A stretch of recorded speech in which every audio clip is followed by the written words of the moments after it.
Okay, let's find some ordered pairs that are integers. Here we have -7, -2.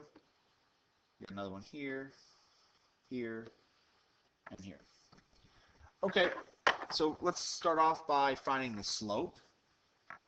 Looks like we're going up 2 and to the right 3, up 2 to the right 3. And this line does go up to the right, so the slope is positive, and it's going to be positive 2/3. Okay, so we've got that. Now for the y-intercept, it's not clear what that is, so we can't just look at the y-intercept to figure out the equation. We have to pick a point and plug it into y equals mx plus b to solve for the y-intercept. So I'm going to choose 2, 4. When I choose 2, 4, that means I'm going to plug the 4 in for y, because that's my y coordinate.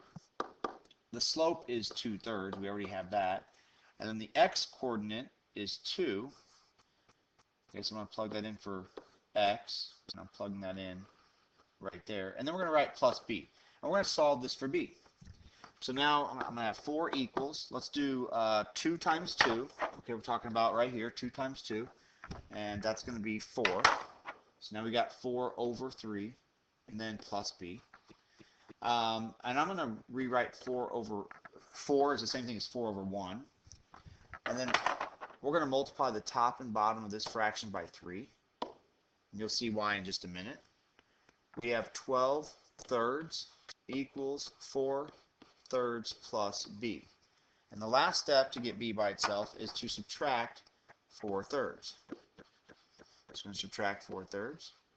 12/3 minus 4/3 is 8/3, and that's what b is. So we have our y-intercept, 8/3. So I'm going to come up here. My equation is going to be y equals 2/3. Remember, that's my slope. That was my slope over here. And then x, and then plus 8/3. That was my y-intercept down at the bottom.